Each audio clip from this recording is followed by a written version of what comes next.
लोगों के अंदर अधिकांश ये भ्रम रहता है कि मुक्ति या जो कुछ भी गति होती है वो शरीर के मर जाने के बाद होती है, परंतु ऐसा नहीं है। निर्वाण या मुक्ति इस शरीर के रहते हुए इसी जीवन में प्राप्त की जाती है। उसके लिए हम शास्त्रों के प्रमाण दे रहे हैं। इस विश्व में करोड़ों शास्त्र हैं, परंतु उन सबका सार थोड़े में ही निम्न प्रकार है। अर्ध श्लोकेन प्रवक्ष्यामि यदुक्तम शास्त्र कोटि ब्रह्म सत्यम जगत मिथ्या जीवो ब्रह्मैव न परः। इस प्रमाण का अर्थ ये है, इसका भावार्थ ये है कि जो कुछ करोड़ों शास्त्रों में कहा गया है वह यह है कि ब्रह्म सत्य है और सारा जगत मिथ्या है। जीवात्मा ब्रह्म ही है और कुछ नहीं है।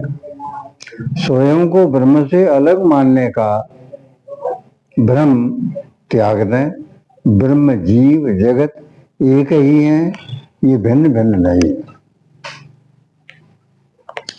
कोई भी कितने ही शास्त्र पढ़ डाले, कितने ही देवताओं का अनुष्ठान कर डाले, कितने ही बड़े बड़े महायज्ञ वो कर्म कर डाले, कितनी ही तपस्या कर डाले, कोई चाहे तो बड़ी बड़ी रिद्धि सिद्धियां प्राप्त कर ले, चाहे वो इंद्र वो ब्रह्मा विष्णु महेश के पद प्राप्त कर लें, परंतु जब तक जीव व ईश्वर के एकत्व का बोध प्राप्त नहीं हो जाता तब तक 100 ब्रह्माओं के बीत जाने पर भी मोक्ष निर्वाण प्राप्त नहीं कर सकता। कर्म चित्त की शुद्धि के लिए है ही है। इन्हें से तत्व ज्ञान की प्राप्ति नहीं होती है। तत्व ज्ञान, आत्मज्ञान, ब्रह्म ज्ञान, संपूर्ण ज्ञान बिना बोधत्व का विचार किए तीनों काल में संभव नहीं है।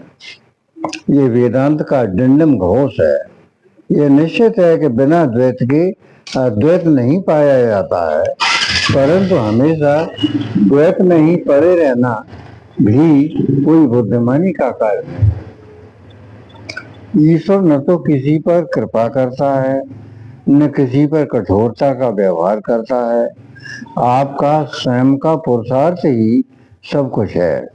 आप स्वयं ही विचारशील, चिंतनशील, मननशील बने तो आप स्वयं ही समझ लेंगे। इसी का नाम ब्रह्म ज्ञान वो आत्मज्ञान है। इसी को केवल अथवा निर्वाण कहा जाता है। द्वैत में बंधन है, अद्वैत में मोक्ष है। वेदांत का प्रमाण यद पर ब्रह्म सर्वात्मा विश्व सहायतन महत सूक्ष्मात सूक्ष्म नित्यम तत्वमेव त्वमेव तत्।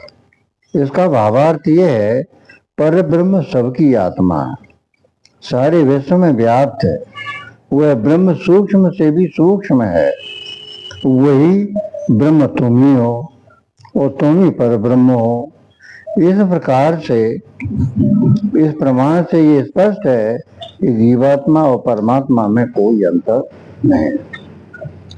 अब कुछ प्रमाण श्री रामचरितमानस से दिए जाते हैं। ईश्वर जीवे नहीं कछ भेदा, गावे मन पुराण बुध बोधा, सोते ताए तोई नहीं भेदा, बारी बीच बगाई ये वेदा।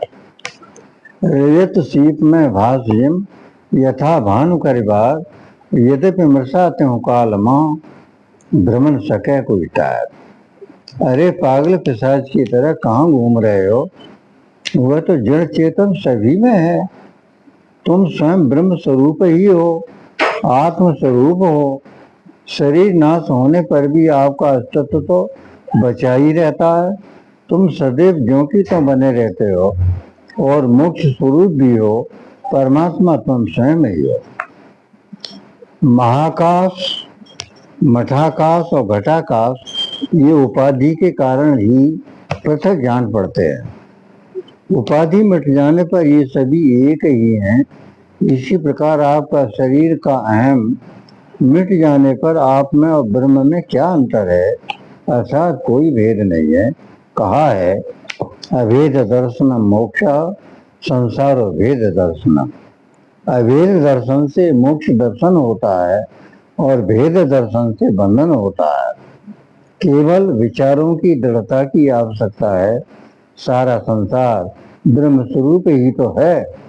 बस इसी का नाम ब्रह्म दर्शन या आत्म साक्षात्कार आत्मज्ञान है। शांति आत्मज्ञान से आती है, दौलत से नहीं। 100 बात की बात एक ही है कि इच्छाओं का होना ही बंधन है और निरीक्षक हो जाना ही मोक्ष है।